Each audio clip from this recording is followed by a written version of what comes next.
Hello, so this is for the sign of air sign, Gemini, Libra, Aquarius. Let's start your reading.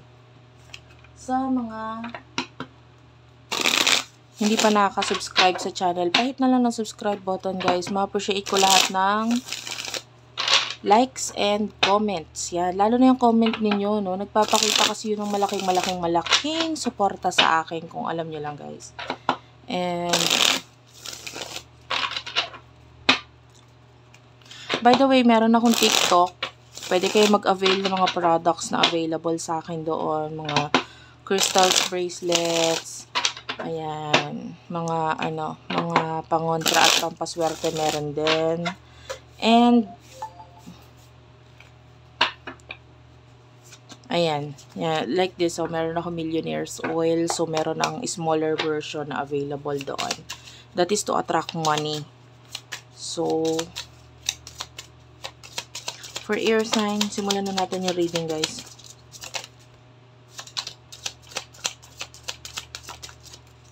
Air sign, Three of Swords, okay. Ace of Swords, and the Hermit, and the Devil, okay. Someone in the past, nakita natin, naging obsessed ka dito sa person ito. Parang, yung iba sa inyo, this is a past person, na parang bawal yung relasyon, or bawal mahalin, bawal yung connection, like kind of bawal. Either because of a third-party situation, or maybe because of another relationship, kahit ano yung naging dahilan. For some of you, maybe this is a toxic person. Kung hindi man, nakita natin yung energy na itong person na ito is kailangan lang i-cut off because of a third-party situation or situation na pwedeng kailangan pigilan. Ayan. And this person, you do have your Virgo, Gemini energy. Ayan. Meron din tayo ditong Capricorn.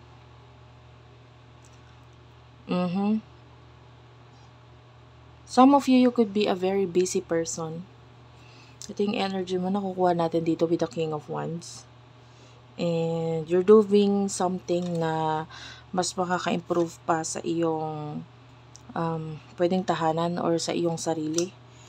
I'm seeing a person na very artistic. That could be you, a very artistic person.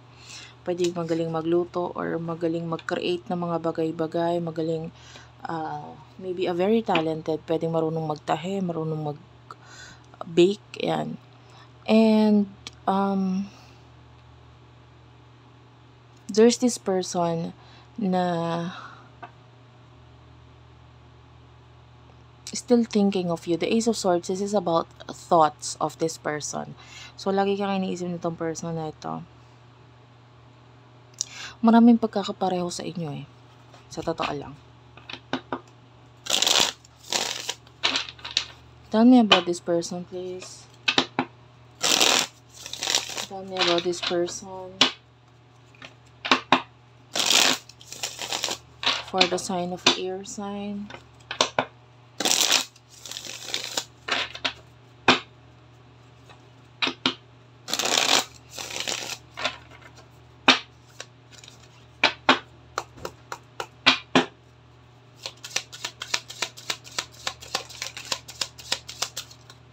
Yan, this is a past person with the Six of Cups, Ace of Cups. Oh, wow. So, even though past person na tong taong to, Queen of Pentacles, this person is still thinking of you, and nandun pa rin yung emotions niya with the Ace of Cups. Mahal ka pa rin niya. The Hangman, naghihintay siya sa chance with you, kasi feeling niya, actually ang daming surprises na nangyari sa buhay niya ngayon, pero parang may kulang pa rin. This person is feeling incomplete. This person, feeling niya napakalakas ng connection ninyo. There's this Leo energy, and feeling niya napakalakas ng connection ninyo, and etong connection na meron sa kanya ngayon is hindi siya nakaka-feel ng happiness or fulfillment. Ayan, because alam niya na Parang niloloko niya lang sarili niya eh. Dapat, kumaga, kailangan maging masaya siya sa kung ano yung meron siya or kung ano yung mga nangyayari sa buhay niya ngayon. Pero, pinipilit niya lang ang sarili niya maging masaya. Pero deep inside, alam niya may kulang, may mali, may hindi okay. And, parang may gusto siyang sabihin. Anong gusto sabihin ng taong to? Ayan. Yeah. See, you do have here the hangman. So, talagang naghihintay yung taong to. Five of Pentacles, this person is having problem regarding money. And ang gusto niya sabihin is gusto niyang mabago yung sitwasyon niya, yung kanyang problema sa pera, gusto niya mabago ito. And nagtataka lang ako bakit sa'yo niya gustong sabihin. Pwedeng gusto niya mangutang kasi with the Eight of Pentacles, gusto niyang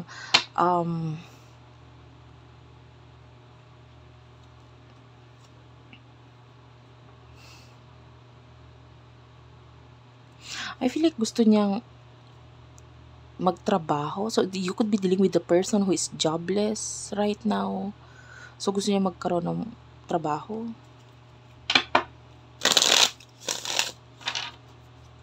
Tell me about this.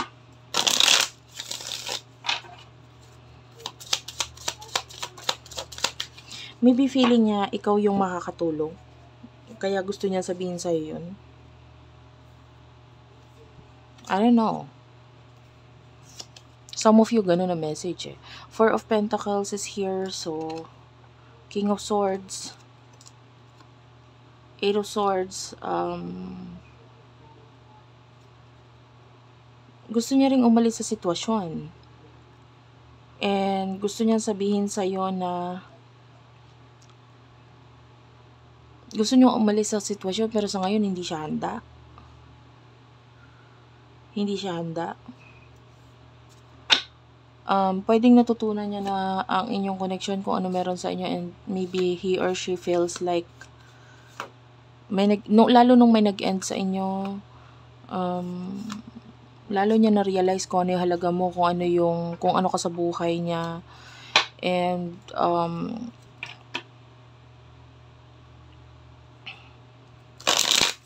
anong gusto niya mangyari? Anong gusto niya mangyari?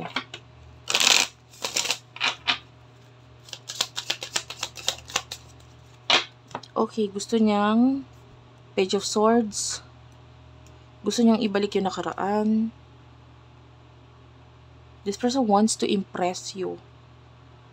Gusto kanya ma-impress. So, might be kaya gusto niya magka-work. Gusto niya maayos yung trabaho niya, yung buhay niya kasi gusto niya ma-impress ka. And this person with the High Priestess, maybe feeling niya ikaw yung tamang tao para sa kanya.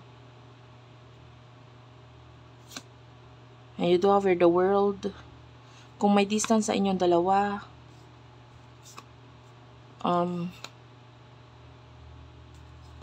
there's this Four of Cups. Actually, yung Four of Cups nagpakita pero ibang card yung nagpapakita sa akin ngayon, no? Sa aking vision. So, iba kasi yung meaning dun sa mismong card na yun. So, the Four of Cups here, it looks like a woman na parang ina-offera ng drink, But,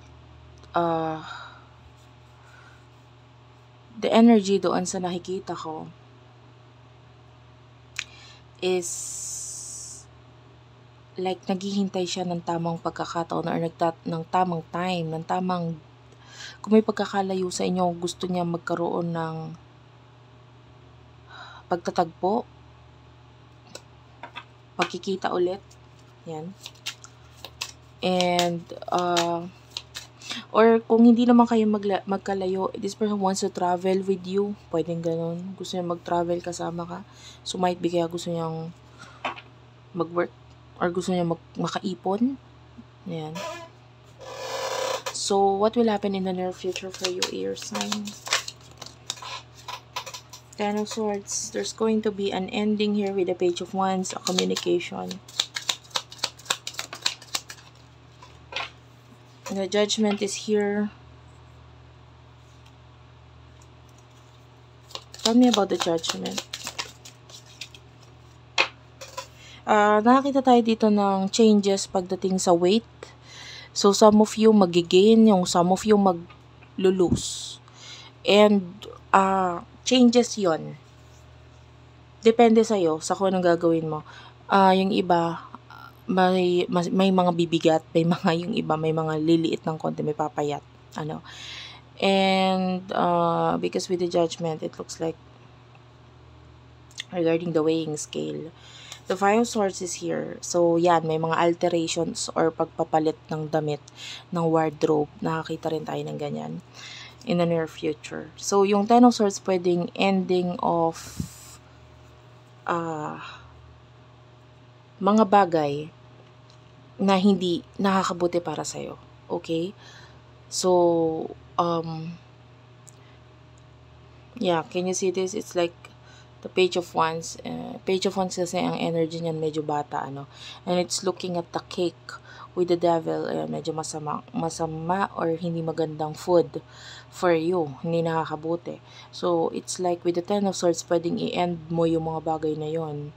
And then that would lead into you losing weight. So, may mga pagpapalit or pag-a-adjust ng mga damit, kasuotan, kasi I can see you losing weight in the near future. Okay? Some of you, it's an ending of a communication. Communication with what? With whom? Kanino? Nine of Swords. The Chariot.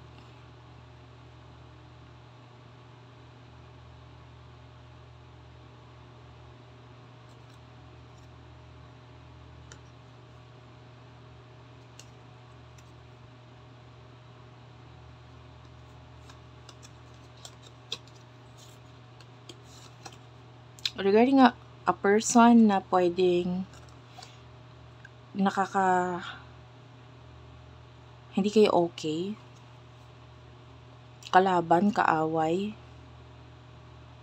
maybe a friend na taksil or hindi okay para sa'yo. So, nakakita tayo ng ganon. Mga pagka-cut off dito sa mga taong ito. Pagtatapos ng connection or communication sa inyo. Yung iba kaibigan yung iba tao na nagpapa-stress sa'yo. So, may ending ng communication doon. I can see you leaving the connection or the situation. Nakita tayo ng problema kasi sa inyo. Magkakaroon ng problema or may problema na nasa inyo na ito yung magiging dahilan kung bakit matatapos or aalis na itong taong to.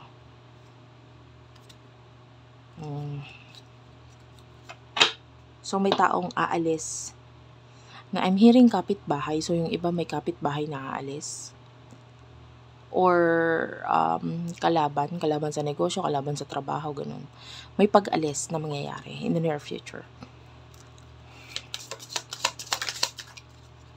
Page of Cups is here. So, yeah, I can see you being happy. So, napaka-toxic ko. Ano man itong aalis na to, it's a toxic kind of connection. Toxic people, lalo na with the Seven of Swords.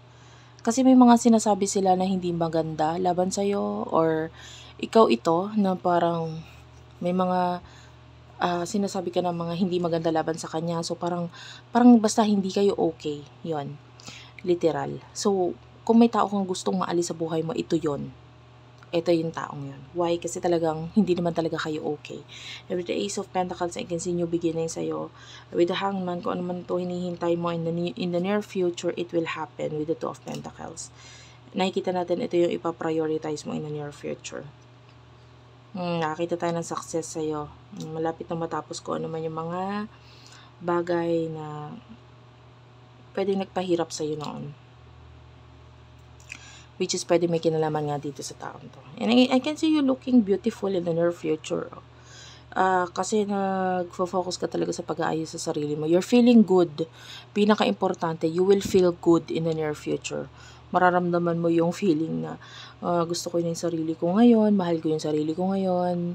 You know, and that is regarding your health, regarding your physical features, yung itsura mo, lahat. pwede yan, may mga nag-i-skincare. You can see a woman here doing a skincare. So, napakaganda ng improvements na gagawin mo sa sarili mo in the near future. So, thank you for watching, guys. I love you all. Sana nakarelate kayo, nakakonect kayo dito sa aking reading.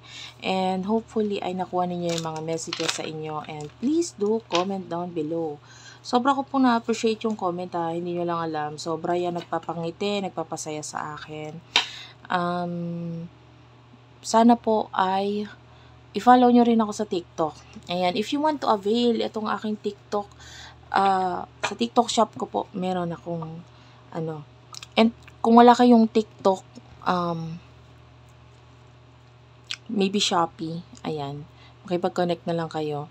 Unicorn Princess Tarot, basta nandiyan lang po sa description box. And, ayan, thank you for watching. I love you all, and bye-bye.